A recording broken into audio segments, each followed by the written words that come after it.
হয়ে বদ্দিন হয়ে মারা গেছে, তাদের জন্য দোয়া করতে পাবে না, যদিও তারা তোমাদের নিকটতম আত্মীয় হয়।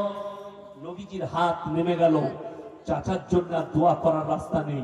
আমার আল্লাহ নিষেধ করলেন, যেহেতু তোমার চাচা মুশরিক হয়ে বেঈমান হয়ে মারা গেছে, আপনি ভেবে দেখুন, আল্লাহ যদি নবীকে নিষেধ করে, তুমি আর চাচার জন্য দোয়া চাইতে পাবে না। আপনার বাপ হারাম জানার পরেও আল্লাহর সঙ্গে যুদ্ধ ঘোষণা করে সে সুদের কারবার করে গেছে মৃত্যুকাল পর্যন্ত।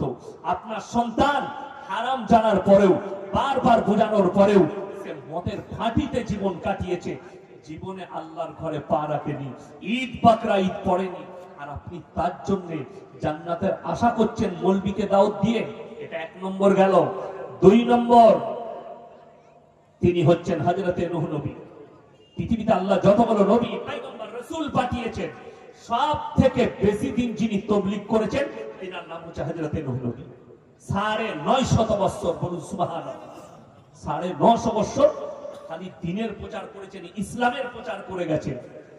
কিন্তু দুঃখের বিষয়, মুষ্টি কত লোক ঈমান এনেছেন তার প্রতি সে তার কওমকে বিনীত অনুরোধ করলো, আমি আমার কওম, হে আমার পরিবার, আমি তোমাদের কাছে বিনীত অনুরোধ জানাচ্ছি, আমার আল্লাহকে বিশ্বাস করো, আমাকে নবী হিসাবে বিশ্বাস করো, আল্লাহ তোমাদেরকে কঠিন আযাবে মুবতালা করে দিবে।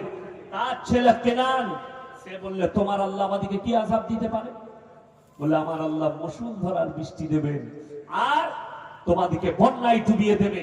সে সঙ্গে সঙ্গে চ্যালেঞ্জ ছুড়লো, তোমার আল্লাহকে বলে দাও, তোমার আল্লাহ যদি বন্যা দেয়, আমরা এমন উঁচু জায়গায় চেপে যাব যেখানে তোমার আল্লাহর পানি পৌঁছাবে না। বলুন নাউযুবিল্লাহ। কাকে চ্যালেঞ্জ? পানিটা কোথায় গেল? পানিটা তো আল্লাহকে চ্যালেঞ্জ ছুড়েছে, অন্য কেউ কি নয়। আলহামদুলিল্লাহ।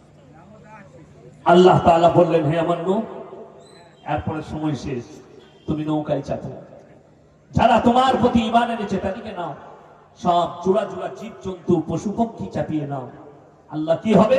তুমি আমার তাণ্ডব দেখবে, মুষলধারার বৃষ্টি। মুফাসসিরিনরা লিখছেন, আজকে তারিখ পর্যন্ত পৃথিবীর বুকে অত বড় প্রলয় ঘটেনি। নূহ নবীর জামানায় যে প্রলয় আল্লাহ ঘটিয়েছিলেন, সমুদ্রের পানিকে 1250 ফুট উপরে তুলে দেওয়া হয়েছিল, গোটা পৃথিবী ডুবে গেছে। নূহ নবী নৌকার উপরে, তার কম, তার সন্তান হাবুডুবু খেয়ে মারা যাচ্ছে। কোরআনে আছে, নূহ নবী যখন দেখলো তার সন্তান মারা যাচ্ছে, বাপ তো রক্তের সম্পর্ক, কিনান ডুবে মারা যাচ্ছে, থাকতে না পেরে আল্লাহর কাছে হাত তুলে বসলেন। কি বললেন? লা আসিমাল ইয়াউমা মিন আমরিল্লাহ। ওগো আল্লাহ, এটা আমার অরসজাত পুত্র, তুমি একে রক্ষা করো। আমার আল্লাহ উত্তর দিলেন, নবীকে ধমক দিচ্ছেন, লামিনাল খাসিরিন। হাত নামিয়ে দাও, যে আমাকে মানেনি, আমার নবীকে মানেনি, আমার দ্বীনকে মানেনি, তার জন্য তুমি আমার কাছে আবেদন নিবেদন করো, তা না হলে তোমাকেও ক্ষতিগ্রস্তদের মধ্যে ফেলে দেবো। নূহ নবীর দোয়া বন্ধ হয়ে গেছে, হাত নেমে গেছে, আর তুমি বলছো ইয়াসিনকে দাওয়াত দিয়ে। ইয়াসিন কোন খেতের মুলি যে তোমার বেটা জিন্দেগি ভর মদের ফাঁটিতে জীবন কাটিয়ে দিল, আল্লাহর বিরোধী হয়ে, রাসূলের বিরোধিতা করে, নবীর বিরোধিতা করে, আল্লাহর কোরআনের বিরোধিতা করে জীবন কাটিয়েছে, আর তাকে দোয়া করে জান্নাতে দিবে? আমার এক আত্মীয় মারা গেছে, আমি জানি না, সেই গ্রামে মাদ্রাসাও আছে, আমি শুনলাম, সেখানে গেলাম জানাজার নামাজ পড়তে। তো আমাকে যখন দেখেছে সবাই বলছে, ইয়াসিন হুজুর কি জানাজার নামাজটা পড়াতে দেবে? আমি মাদ্রাসায় যখন গিয়ে বসলাম, শিক্ষকরা চা পা খাওয়ালো, বলে, হুজুর কোথায় এসছে? অমুকের জানাজায়। 2-4 জন সাক্ষী দিল, মানসার শিক্ষকরা। এই তালবিলরা রাস্তা দিয়ে পেরিয়ে গেলে ওই ব্যক্তি বলতো, এরা অন্ধ বইটা পড়ে, অন্ধ অন্ধ স্কুলে পড়ে। এই মাদ্রাসাকে, ইলম শিক্ষাকে অন্ধ বলতো। আমি আর জানাজা পড়িনি, পালিয়ে গেছি। আমাকে একজন ফোন করছে, হুজুর আপনি জানাজা পড়াতেন, চলে গেলেন, আমার পাতলা পায়খানা হয়ে গিয়েছে, আমি আর জানাজা পড়াতে পারবো না, পালিয়ে এসেছি বাড়ি। আমার গিন্নি বলে, পালিয়ে এলে? এমন ও যা বলি লোক ওর জানা যে আমার পড়া যাবে না, বিরাট অলি, তুমি বুঝবেন। তার মানে নাস্তিক, বেঈমান, কোরআন বিরোধী, আল্লাহ বিরোধী। আজকে দুঃখ লাগে ইয়াসিন, আমার কিন্তু চাকরি যাবার ভয় নাই। ভয় আছে? আমি বুক ফুলিয়ে কথা বলছি এই জন্যে, আমার চাকরি যাবার ভয় নেই। আপনি দাওয়াত দিবেন না, আপনার পাশের গ্রামের লোক দাওয়াত দিবে, আমি ওইখানে বলবো, তারা দিবে না, তার পাশের গ্রামে বলবো, অসুবিধা নেই। কিন্তু আমি কারো বাপের গোলাম নয়। দুঃখ লাগে বহু গ্রামে নাস্তিক প্রকাশ পেয়ে গেছে। বাপ জানে আমার ছেলে নাস্তিক, মা জানে আমার ছেলে নাস্তিক, প্রতিবেশী জানে আমার ছেলে, আমাদের প্রতিবেশীতে অমুক ভাই নাস্তিক। অথচ সেই লোক যখন মারা যায় তার জানাজার নামাজ হয়। ঠিক বললাম না ভুল বললাম? অথচ শরীয়ত মোতাবেক যদি প্রকাশ পেয়ে যায় এই লোক নাস্তিক, এই লোক আল্লাহকে মানে না, নবীকে মানে না, কোরআন মানে না, না তার জানাজার নামাজ পড়া যাবে, না তার কবরস্থানে দাফন কাফন করা যাবে। কেন?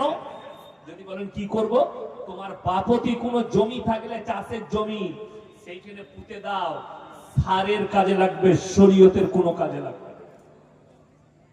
সার জানেন তো, ফসল বাড়তি হবার জন্য সার, ওই হাড্ডি কুড্ডি গুলো সারের কাজে লাগবে, তোমার মাঠেতে ফসল ভালো হবে, শরীয়তের কোনো কাজে লাগবে না, অর্থাৎ তাকে দাফন কাফন করা যাবে। আমার বর্ধমান জেলার ঘটনা, মাস 5 আগে একটা ভদ্র মেয়ে, শিক্ষিত মেয়ে, অমুসলিম ঘরে একটা ছেলের সাথে বিয়ে করেছে, জেলাতি। কোন কারণবশত সে মারা গেছে, আত্মহত্যা করে হোক এমনি হোক, মারা গেছে তাদের বাড়িতে। তাদের বাড়ির লোক পালিয়ে গেছে, লাশ চলে এলো পোস্টমর্টম হয়ে মায়ের বাড়িতে। এখন মাসলা দাঁড়িয়ে গেল জানাজা হবে কিনা। তো আমাদের দেশে জানেন তো এক শ্রেণীর সিন্নিখোর আছে, মানে টাকা দিলেই তারা সব করে দিবে। তাকে বলে যে আপনি ইমাম আছেন, জানাজা পড়ে দিতে হবে। সে বলছে মুর্শিদাবাদের কোন গুটকাখোর মুক্তিকে ফোন করেছে, সে বলেছে পড়িয়ে দেবে। আমি তার নামটা আর করবো, আপনাদের মুর্শিদাবাদে বাড়ি, ওই লালগোলায়, এই ভগবান গোলায় না কোথায় বাড়ি। সে মাল বলেছে পড়িয়ে দাও, পড়িয়ে দিয়েছে। আমাকে কিছু লোক ফোন করলো, কি করা দরকার ছিল? আমি বললাম ওকে কুকুরে খেত, শুয়োরে খেত, শিয়ালে খেত, নদীর ধারে ফেলা যেত, আর বাপতি জমিতে পুঁতা যেত। যে মলবি জেনে শুনে তার জানাজার নামাজ পড়িয়েছে তাকে কিয়ামতের দিনে আল্লাহ পাকড়াও করবে। আর যে মুক্তাদিরা নামাজ পড়েছে তাদেরকেও আল্লাহর কাছে হিসেব দিতে হবে, যেহেতু সে প্রকাশ্যে মুশরিক। কি বললাম? মুশরিক। মুশরিক মানে আল্লাহর সঙ্গে শিরক করেছে, আল্লাহকে বিশ্বাস করেনি। সে যেখানে ছিল, যে পরিবারে ছিল, তারা মুশরিক, কাফের। অর্থাৎ এর জানাজার নামাজ পড়ার কোনো রাস্তা নেই। এর দাফন কাফন, আরে কবরস্থানে দাফন কাফন কার হয়? মুমিনের হয়। কার হয়? মুমিনের হয়। আচ্ছা, কেউ যদি জানে হারাম আর সে যদি জিন্দিগি ভর সুদ খায়, সে আর মুমিন থাকবে? থাকবে না। আমার বর্ধমানে একটা লোক আমাকে ফোন করে বলছে, আচ্ছা হুজুর আপনি হারামখোর বলেন কেন? আমি বললাম যে সুদ খায় তাকে কি বলবো? আল্লাহর ওলি? কথা বলো না, তাকে ওলি বলবো না? তাকে আমি বলবো পরেজগার বলবো না? তাকে মুত্তাকি বলবো? আরে হারামখোরকে হারামখোর বলবো না তো কি বলবো? আচ্ছা, যে মদ খায়, মদ খাওয়া হারাম না হালাল? হারাম। তো তাকে হারামখোর বলবো না তো কি বলবো? মুহাদ্দিস বলবো? তাকে ওলি বলবো? তাকে আব্দুল কাদের জিলানী বলবো? দুঃখের বিষয়ে সমাজের প্রতি হারাম কাজ করবে, কিন্তু সে বলছে হারামখোর বলতে পাবে না। আমি বললাম তুমি খালি ফোনের ওপারে আছো তাই, তুমি যদি আমার সামনে থাকতে তোমার শ্বাস নালীটা উপরে দিতাম আমি। তুমি কোরআনের বিরুদ্ধে কথা বলছো, আল্লাহর বিরুদ্ধে। যে হারাম খাই তাকে হারাম করি বলা যায়, তুমি হালাল খাও তোমাকে মুমিন বলা হবে। তুমি ডাল ভাত খাও যদি হালাল হয়, বড় কষ্ট লাগে। আপনি মনে করছেন আপনি জবাই করা মাংস খাচ্ছেন, এইটাই তো মুসলমানরা বুঝতে পারে না। আমাদের বর্ধমানে, মুর্শিদাবাদে, নদিয়ার অনেক ছেলে লরি চালায়, ট্রাক চালায়। গাড়িটা লোড করেছে কোম্পানিতে, হাই রোডে উঠলো, হোটেলে ঢুকিয়ে বলছে 1 গ্লাস মদ দে, 1 বোতল। মদটা খেয়ে নিল খাবার সময়। তারপর যখন রুটি আর মুরগির মাংস খাবে নিয়ে আইতো, তখন জিজ্ঞেস করছে মুরগিটা জবাই না কাটা? জুতো করে মার হারাম করে। আপনি বলুন তো, যে ছেলেটা মদ খেলো তার আর কাটা কুটা দেখে লাভ আছে? মদটাও যেমন হারাম, কাটাটাও হারাম। তাহলে তুই যখন ওই মালটা চালালি, এটা